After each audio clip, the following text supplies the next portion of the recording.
Joining us here in the studio for a look through the international newspapers, it's Florence Villeminot. Hello there. Now, we're going to start off in Syria, continuing to lead plenty of newspapers across the world. That's right. Let's start by looking at the Wall Street Journal, which has revelations today that a secret elite, a Syrian military unit, has been scattering Syria's chemical arms stockpiles for months now. So there's a very interesting article today in the Wall Street Journal. Basically, this unit has been moving these chemical weapons to as many as 50 sites to make it harder for the U.S. to track. And this could indeed complicate any U.S. bombing campaign. And it also raises the question of how honest Syria would be if this Russian proposal we've been hearing about to put these chemical weapons under international control, how honest Syria would really be to follow this. Now, the Wall Street Journal goes into more detail about just who's part of this military unit. It's military unit 450. And in fact, the U.S.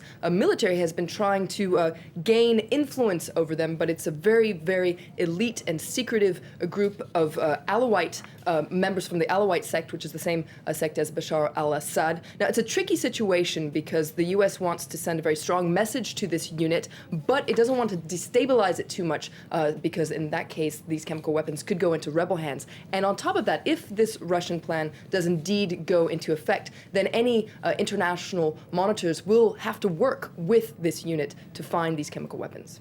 Okay, yeah. Well, The Guardian, meanwhile, is staying in Syria and looking at the mood on the streets of Damascus. That's right, and it says that residents in Damascus are hopeful that the chances of a U.S. attack are fading, and it tests the mood on the streets. It's strikingly different from 2 weeks ago when people were rushing to the shops because they were afraid of an imminent U.S. strike. People now are back in cafes, and they're hopeful that a political solution could be in the cards.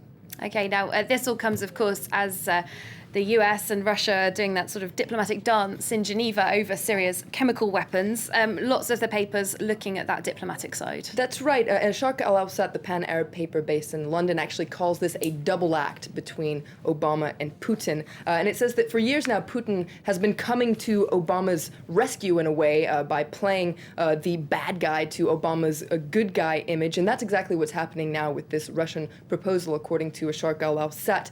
Basically, Obama and Putin are engaged in some sort of a danse macabre, and the latest round concerns Syria. The article says that this kind of double act is very useful for both Obama and Putin as leaders, but it wonders just how useful this is for the interests of the US and Russia. Okay, well, moving on from Syria then, Flo, you've also been picking out some pieces about North Korea and maybe starting its nuclear reactors. That's right. There's a piece in The Independent where you can actually see satellite images that show that, well, there has been some significant changes in this nuclear facility, the Yongbyon nuclear facility. So there you see April 2012 on top and August 2013 on the bottom there. So significant changes that have raised fears that Pyongyang may have restarted the production of plutonium. So what's the international community going to do? That's what a lot of people are asking. There's a cartoon in the International Herald Tribune today which points out that, well, the international community is quite distracted by Syria right now. So you see Kim Jong-un there cranking up the nuclear program while Uncle Sam looks on saying, well, at least it's not sarin.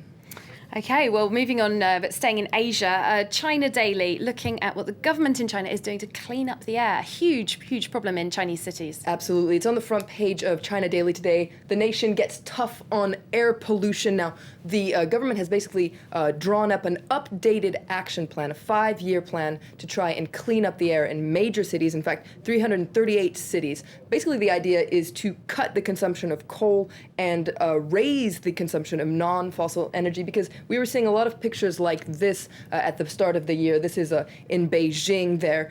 Now, in its editorial, the China Daily applauds the government for setting very specific targets here to clean up the air, but points out that this is a very costly operation that's going to take not only money, but also determined will to pull it off. It's one thing setting a target and quite another putting it through to the final stages, isn't it? Finally, I tend to rely on you for something uplifting at the end, but you've got the end of the world. I've got the end of the world.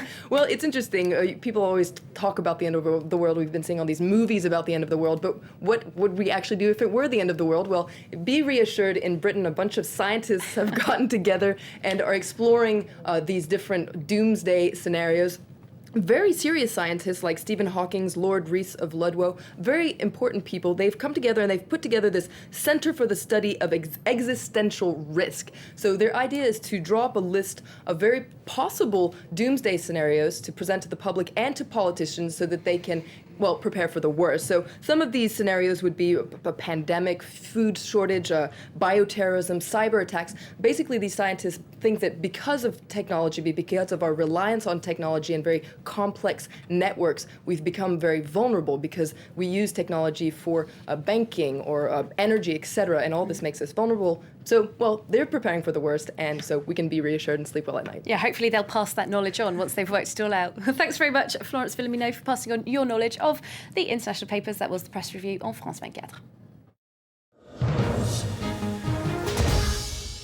And we're going to take a short break, but stay with us. Plenty more news coming up after the break.